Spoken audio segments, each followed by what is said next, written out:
I told her on the morning we married that I had wed her only for the will. It was the cleverest lie I ever told, and the cruelest, and I have spent every year since trying to unsay it. You must understand what I was then, to understand how such a lie could sit so easily on my tongue. In 3 counties they called me the Cold Duke, and they were not wrong. I had buried my brother the spring before, and I had buried a great deal of myself in the same grave. Julian had been the warm one, the laughing one, the one the tenants loved and the ladies watched across every ballroom.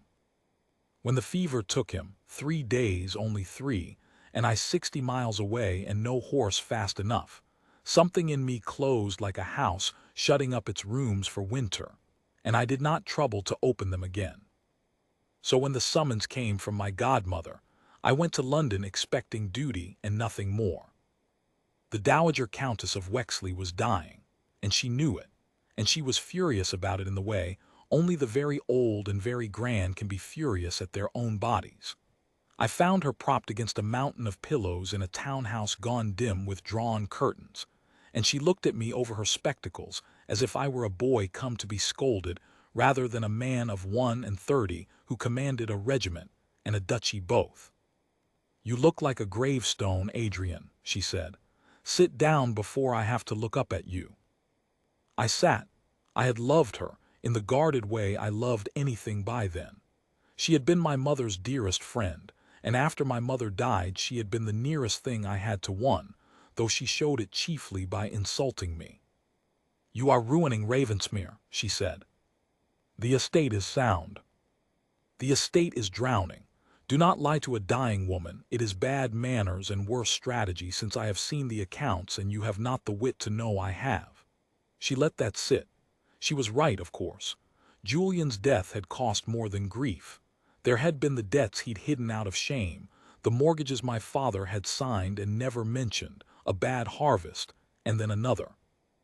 Ravensmere still stood proud on its hill in the north, but it stood the way a great tree stands with the rot already at its heart.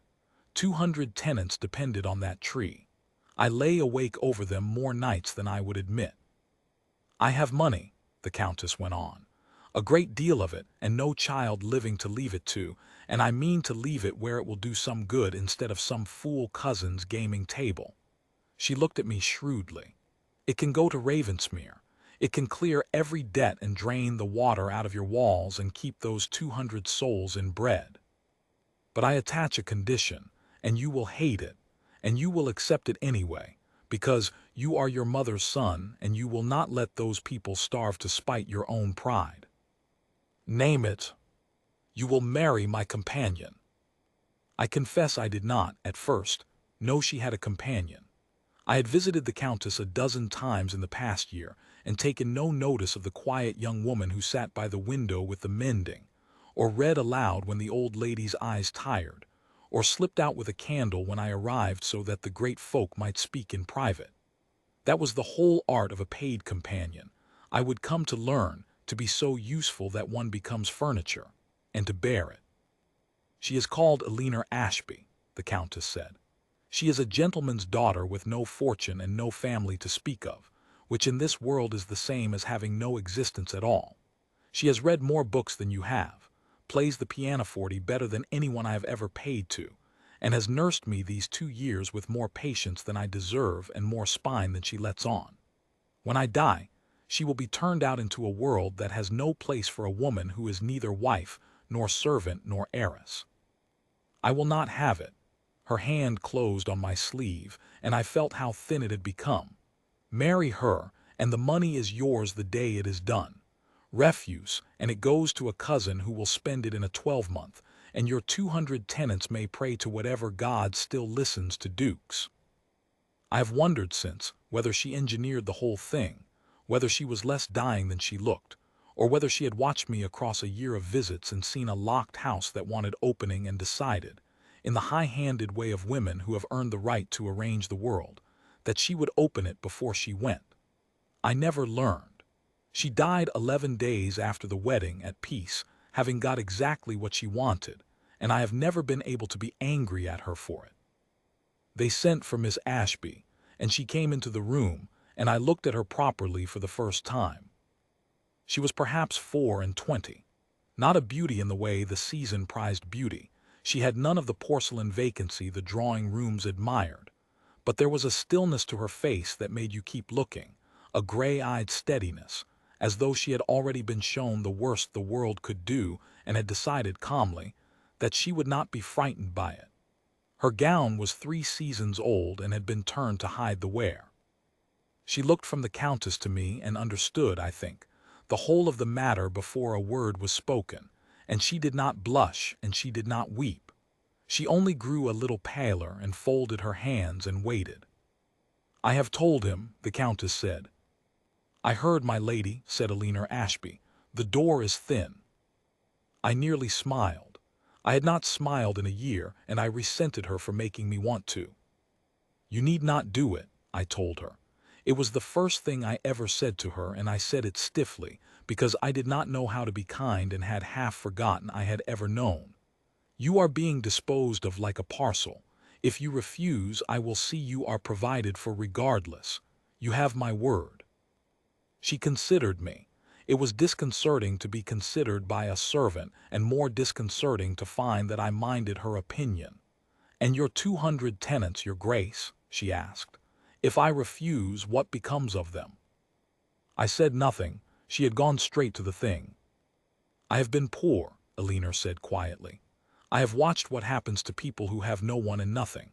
I would not buy my own delicacy with 200 people's winter." She drew a breath. "But I will not pretend to you either, and I will ask you not to pretend to me. If we do this, let us do it honestly. I will be your wife in the eyes of the law and the world, and I will keep your house and your dignity, and I will ask nothing of you that you do not wish to give. But I will not stand at an altar and be lied to about love, and I will not have you lie to yourself about it either. Marry me for the will. Say so plainly. And we shall both know where we stand, and neither of us will be cruel by accident." It was, I have often thought since, the most honest bargain ever proposed to me, and I answered it with the lie of my life. "Very well," I said. "I marry you for the will, nothing more." She inclined her head as if I had confirmed the weather. But I have learned to read her face in the years since, and I know now what I did not know then, that something behind her steadiness flinched, very slightly, the way a still pond flinches when a stone goes in, and the surface closes over it as though nothing had fallen at all. We married 4 days later, in a gray church with the Countess's physician and my valet for witnesses, and the old lady watching from a carried chair with a look of ferocious satisfaction. Eleanor wore a gown of dove gray that was not new but was the finest thing she owned, and she had put a single white rose in her hair, and I remember thinking, in the middle of my own coldness, that no one had bought that rose for her. She had bought it for herself, so as not to be married entirely without a flower. I have never forgiven myself that I did not think, in time, to buy it. The Countess died within the fortnight. The money came to Ravensmere as promised, and I paid the debts and drained the walls and made the winter safe for 200 people, and I took my wife north. Ravensmere in December is a hard country to love, and I loved it fiercely, and I could not imagine how a London-bred gentlewoman would bear it. The house sits high on a fell above a valley, gray stone gone black with age, and in winter the snow comes off the moors in walls and the wind finds every gap in the old windows, and the days are so short they are hardly worth the name. I brought her there expecting complaint, or worse, the polite endurance that is more chilling than complaint. She stood on the steps as the carriage was unloaded, and she looked out over the white valley and the black woods and the far-off huddle of the village with its threads of chimney smoke, and she said, "Oh, only that." And then, after a moment, "How is it possible to be lonely and not lonely at once?" I did not know a place could be both. I did not answer her, but I understood her exactly, and it unsettled me to be understood in return. I had meant to keep to the bargain as I had stated it, a wife-in-law, a stranger in fact. I gave her the east wing and its own sitting room and its own fire, and I kept to my study and my accounts and my grief, and for a time we passed each other in the great cold halls like two ships showing lights to avoid collision. I told myself I preferred it. I told myself the closed rooms were warmer shut. But a house is not so easily divided, and neither, it turns out, is a life. The first thing was the music. Ravensmere had a pianoforte, my mother's, that had stood silent under Holland covers since before Julian died, because no one in the house could bear to hear it, and no one had the heart to sell it. One evening, coming up the long gallery in the dark, I heard it. I stopped dead. For one wild, terrible instant I thought, I do not know what I thought, grief makes fools of the sane. Then I understood it was a leaner, who could not have known what that instrument meant to me, who had only found a beautiful thing neglected and could not leave it so. She was playing something low and slow, a piece I did not know, and she played it the way the Countess had promised, not to be admired, but as though she were speaking to someone in a language only music had words for. I stood in the dark of the gallery and listened, and I found my face was wet, and I was furious, and under the fury, for the first time in a year, something in one of the shut rooms turned over in its sleep. I did not go in. I went back down the way I had come, but I did not have the covers put back on the pianoforte, and she understood, somehow, that she was permitted, and after that there was music in the house in the evenings, and the house was different for it. The second thing was the tenants.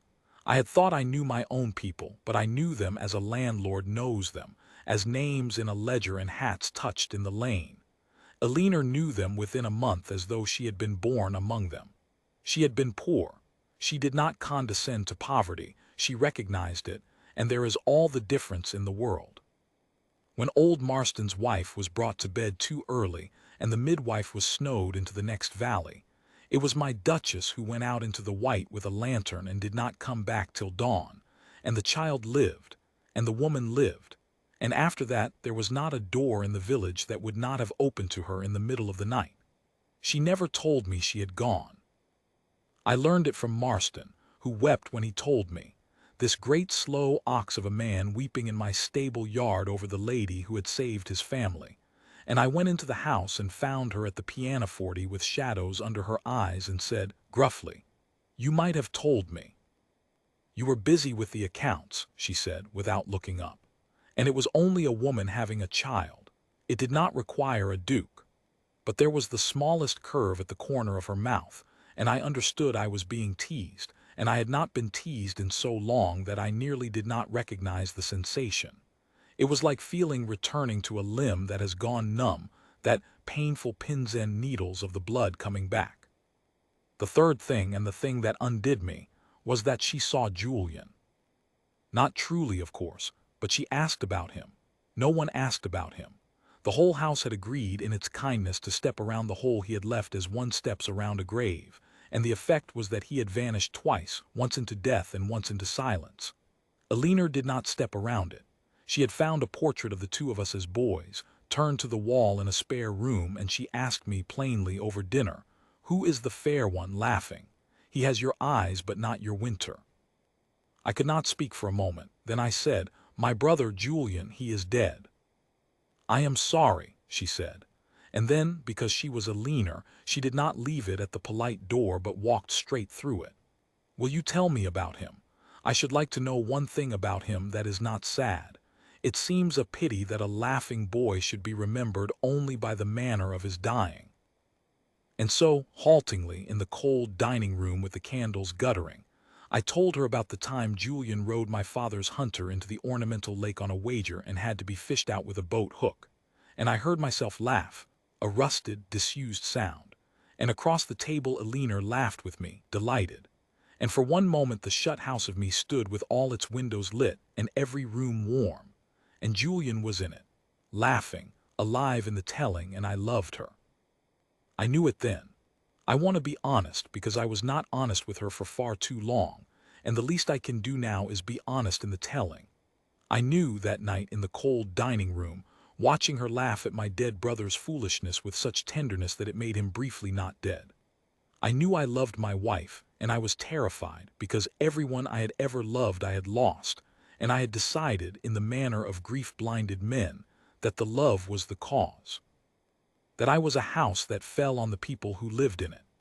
that the kindest thing I could do for Eleanor Ashby was to go on being the cold duke and let her keep her own rooms and never learn what she had come to mean, so that when I lost her and I would lose her, I lost everyone. It would not break what was left of me, and she would be safe from the falling. It is a particular kind of foolishness, the foolishness of a man protecting the woman he loves from himself. It looks like nobility from the inside. It is only cowardice that has put on a good coat. So I said nothing. I went on across the winter saying nothing, while the ice between us thawed a little more each week despite me. A shared candle carried up a dark stair, her hand steadying mine over a ledger. A night we both could not sleep and met in the library and talked till the fire went gray, saying everything except the one thing, standing so near that I did not. I stepped back. I always stepped back. And she let me, with that steady gray-eyed patience, and only sometimes did I catch, at the edge of it, that small closing over of the pond that told me the stone had gone in, and she was too proud to let me see it sink. I would have spoken. I tell myself I would have spoken that spring, when the snow went off the fells and the valley greened, and a man might believe the world was not only for burying things in. I think I would have. But the war came first. It had been muttering across the continent for a year, the way a distant storm mutters, and I had paid it the attention a man pays a storm he believes will pass to the north of him. I held a colonel's commission in a regiment my father had raised. It was, I had thought, an ornament, a matter of a fine coat once a year. Then in April the muttering became thunder, and the regiment was called, and a colonel who does not go where his regiment goes is not a colonel but a coward with a nice coat, and whatever else I was not that. I told her in the library. She was at the window with a book, the evening light on her face, and I stood in the door and said, "The regiment is called to the continent. I must go with them. I leave within the week." She did not move for a moment. Then she closed her book very carefully, keeping her place with one finger as though she meant to return to it, and she said, "Of course you must." Her voice was steady. Everything about her was always steady. It took me years to understand that the steadiness was not the absence of feeling but its discipline, a wall built brick by brick over something that would otherwise have flooded the room. "You will want your affairs in order.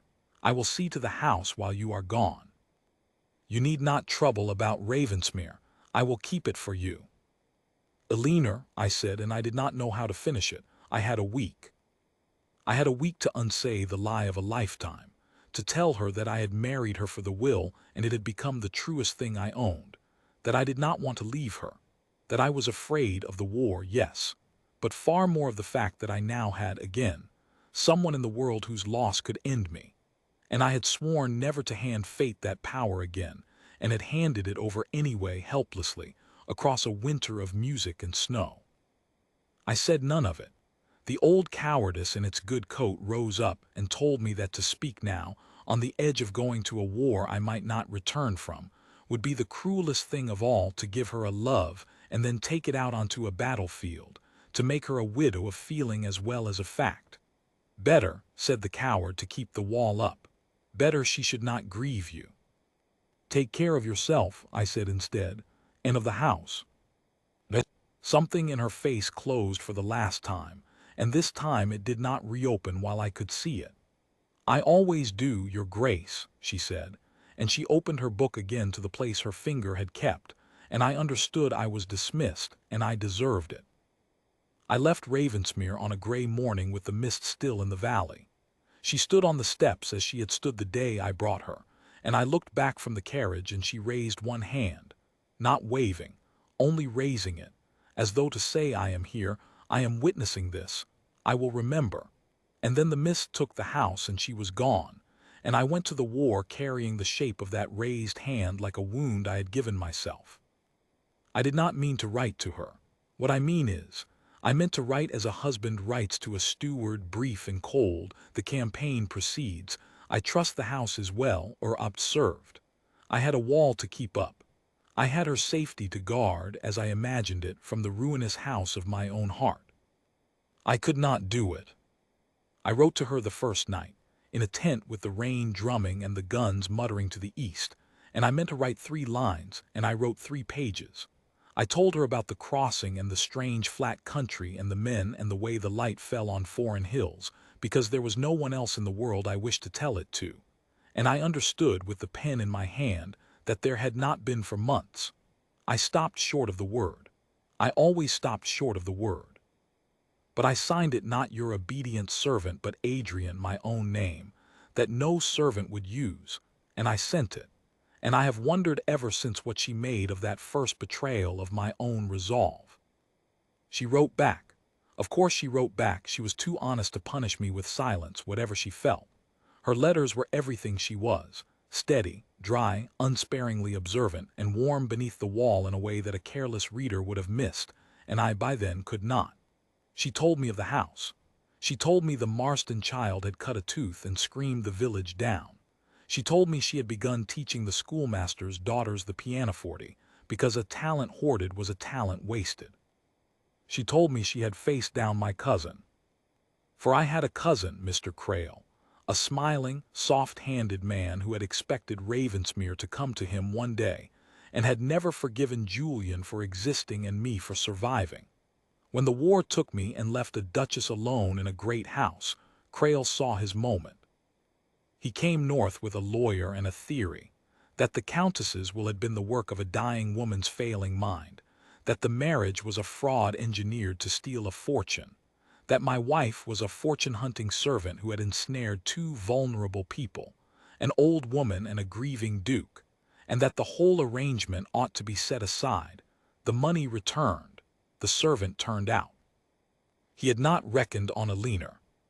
He sat in your late brother's chair. She wrote to me in her fine plain hand and called me an adventuress, and expected me to weep or to bribe him or to flee, I could not tell which.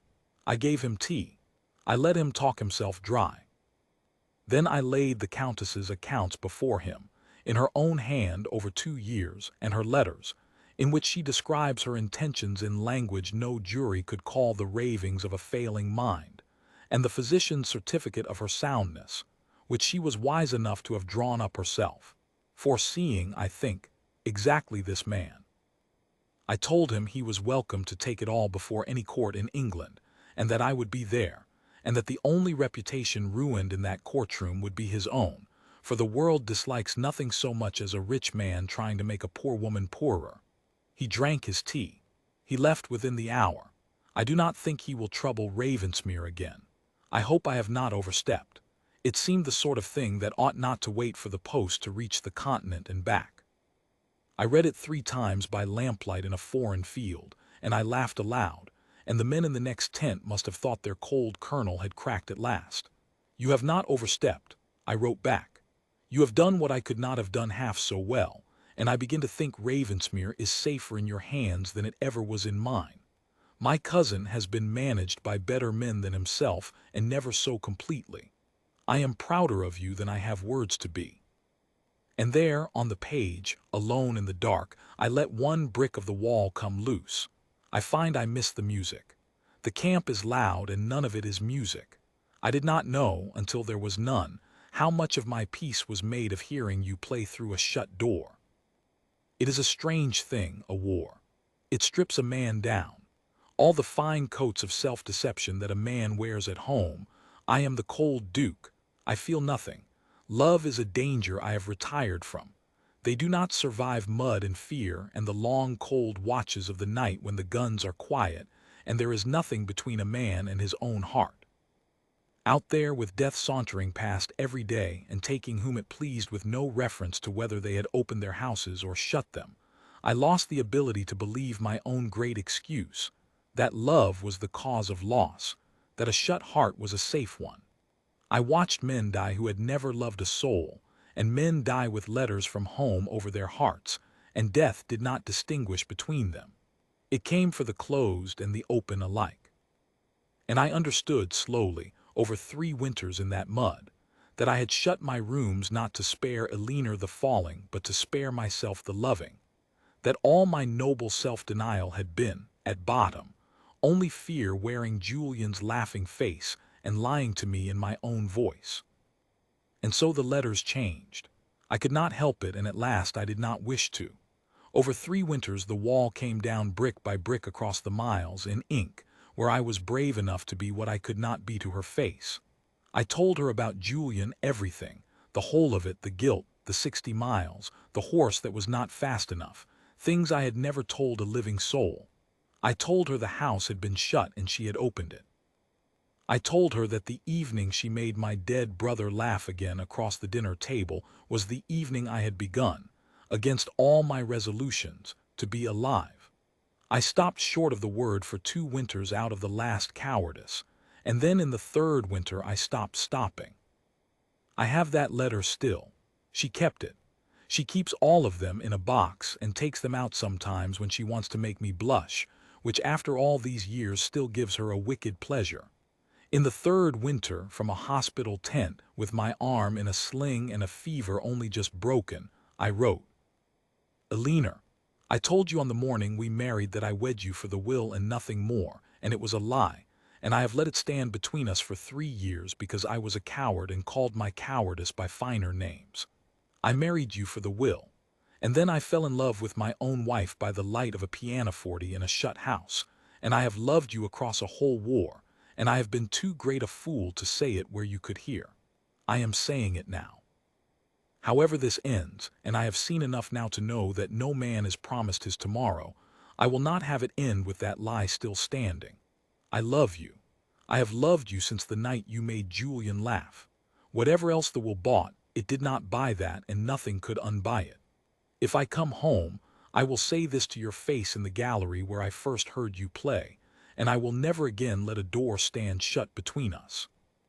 If I do not come home, then let this be the truth I leave, that a cold man was warmed against all his own intentions by the best and steadiest heart in England, and that he knew, at the end, that he had been the most fortunate fool alive. I nearly did not come home.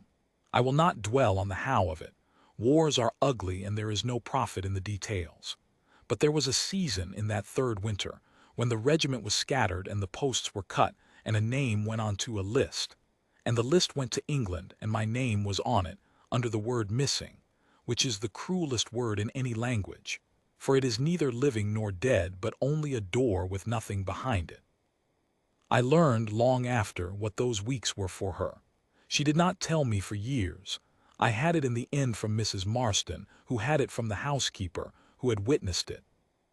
That my Duchess received the notice standing in the hall, and read it, and did not weep, and did not fall, but folded it once, and put it in the pocket of her apron, and went out into the snow to the village to sit with a dying old man whose family had sent for her, because, she said, the living who need you do not stop needing you because your own heart is breaking, and grief that will not work is only self-indulgence.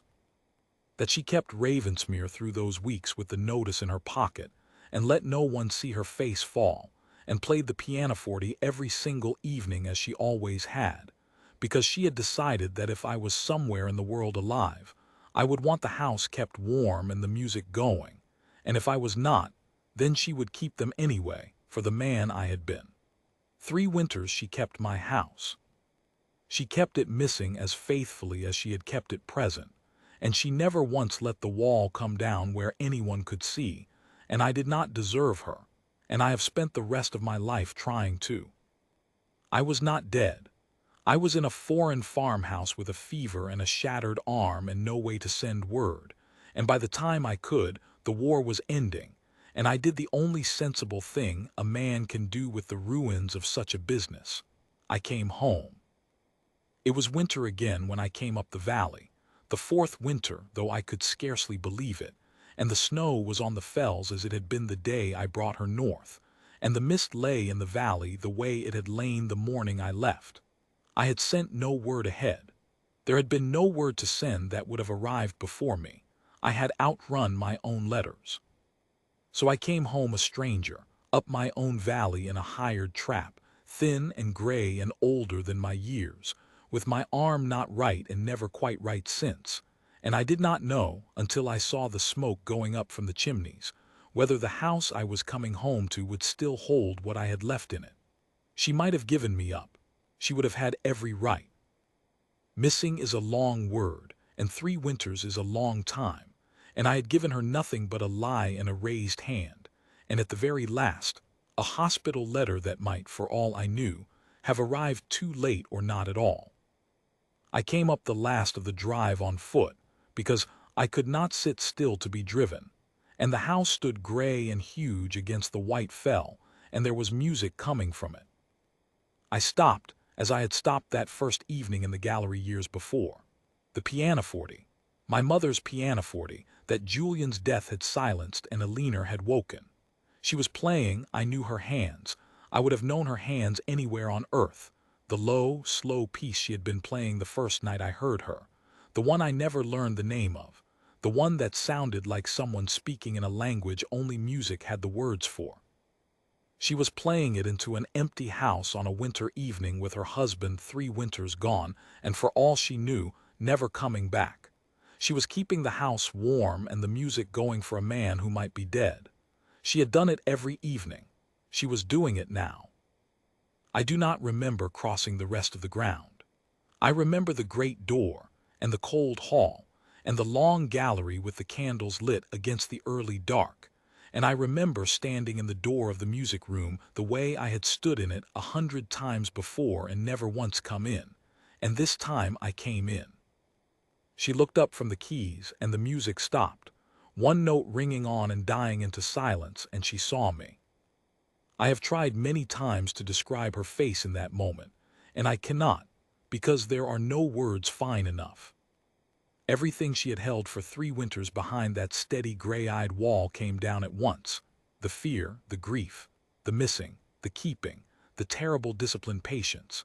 It all came down, and behind it was so much love, held so long and so bravely and so alone, that I understood in one blow the whole cost of what she had borne for me, and I was on my knees before her without knowing how I had crossed the room.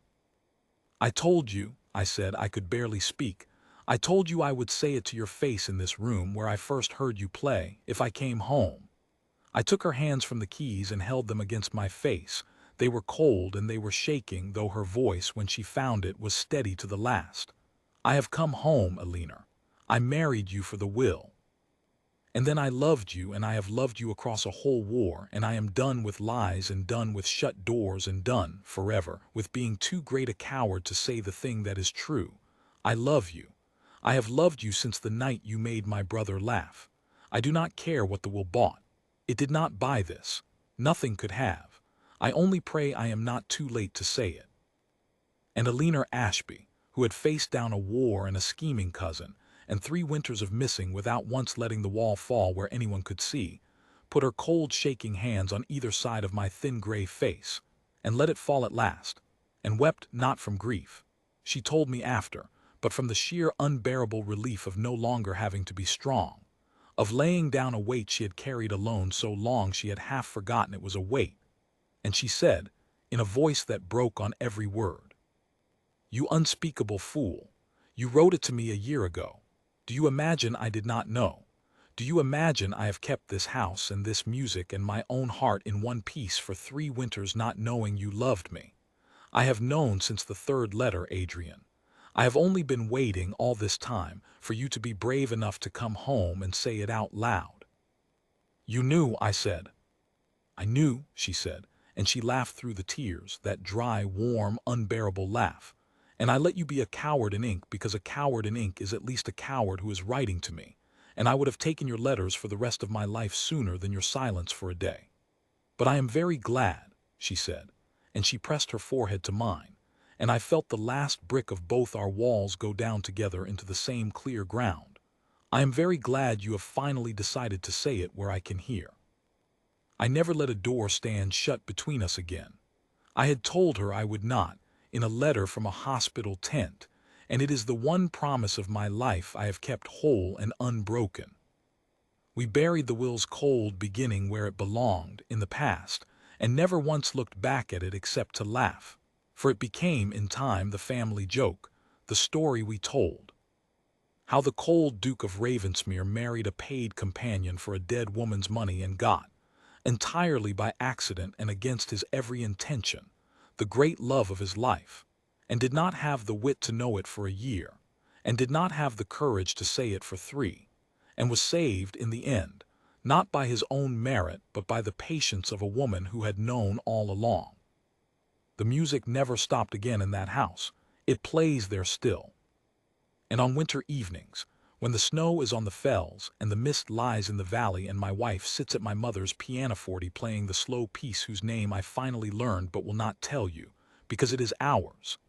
I sit in the room in the warm, in the light, with every door in the house standing open, and I think of the boy I buried and the man I became and the woman who thawed him, and I know that I was, exactly as I wrote from that far field, the most fortunate fool alive.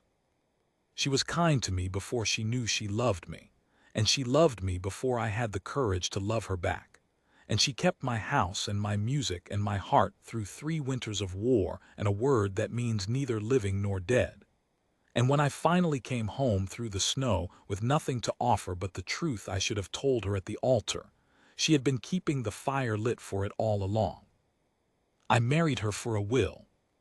I have thanked God on my knees every winter since that he did not let me get away with it.